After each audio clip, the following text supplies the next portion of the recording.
Hello everyone, it's Kim here. Today I will share with you how I cook my chicken bone broth. And this is my family weekly ritual. I will cook a big pot every Sunday and we'll have it throughout the whole week. Even though cooking a good bone broth takes a long time, I personally cook mine for a good 24 hours. However, it is so simple, very easy, and it is one of the most inexpensive health food that you can give your family. And when I say inexpensive, I literally mean it is very cheap. My entire bone broth today will cost about $2.50. So I bought 3 chicken bone for $1.44. My carrots for 75 cents. And just an onion. I usually buy my onion in a whole bag, and the entire bag is just 99 cents, and that lasts me for a long time. So in the past, when I really had to budget, this is my dinner for the whole entire week. It will cost no more than $5.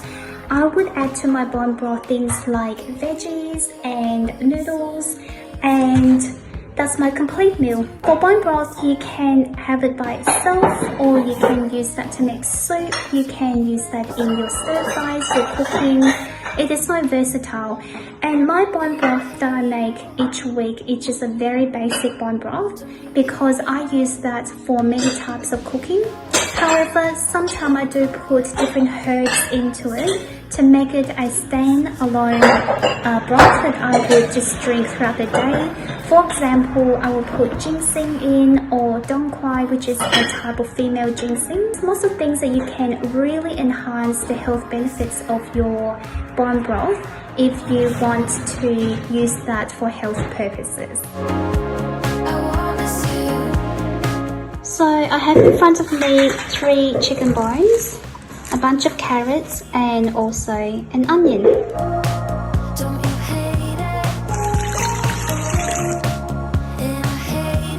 Pour all the water out and then rinse it really well again. And then just add water to fill the bones, and we're ready to cook. Let it go, I won't miss you, won't miss you. Once I added everything, the pot is over high heat. I bring that to a boil and then just remove all of the foam and scum that comes to the surface. Then turn the heat down to the lowest as possible and slow cook it for 24 hours. So I normally cook this in a slow cooker, but for today, I'm not able to cook my broth for 24 hours because I'm making some crab and asparagus soup later on for tonight's dinner for my family. So to make the crab and asparagus soup, I'm actually going to add 2 dry squid into the broth, and it will just give it a nice smoky flavor.